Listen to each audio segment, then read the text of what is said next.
Lex Scott Davis, how are you? I'm fine, thank you. How are you? You know, I'm very interested to talk to you. A fan, have watched your work, even though it's not a long list of work. Watching you in this film though was really different. And I've spoken with both your director slash husband and co-stars about how the timing of the film and the subject matter that the film kind of delves into with race. And as I address both of them, the fact that there's another film that was just released probably a week prior to yours that deals with race as well, but does it in a more comedic set, where your film is more satirical and it's drama.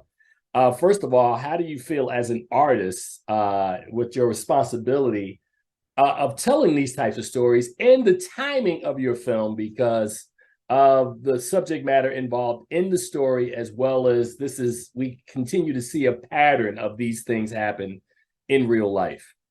I think artistically this was extremely fulfilling.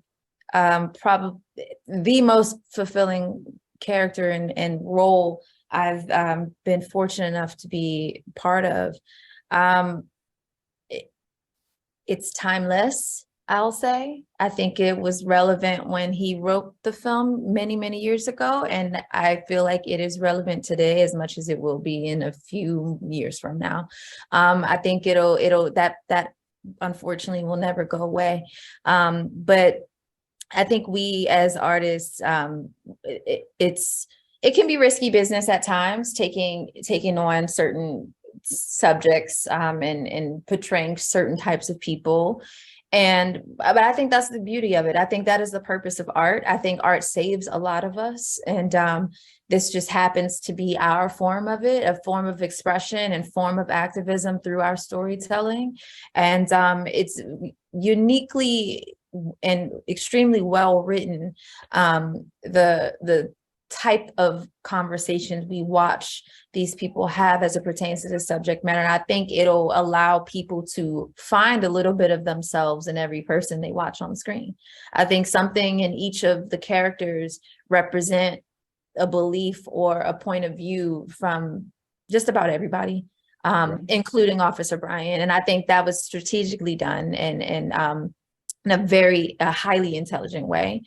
So I'm hoping people can hear that and take that with them and offer that same type of dialogue and openness when discussing these types of things in their lives. Now it's interesting because I was thinking as I was watching the film, and I've been reviewing films for 3 decades. And it's funny, and I still have never figured out how to do this, where I separate the choices that a director or a writer would make in the story with personal things I would do differently. Mhm. As an artist, as an actor, and you guys were, I'm not sure if you were even around when he was writing this, I or was. probably would you were. So looking at the final product of this film, do you agree? And when I say you, I'm not talking about you as the character, but I'm talking about you as the actress. How do you feel about some of the choices that were made in the story, whether they were good choices or bad choices? How did you feel about some of those choices? I have a feeling of which choices you're talking about without saying them.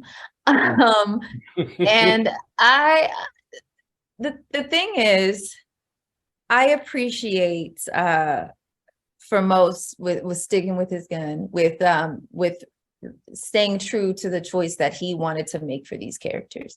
Right. I think throughout his writing process and looking for funding, something that in my opinion scared a lot of people was how we ended the film and why he made that choice. And that was a big note that everyone wanted him to change. And he challenged that note.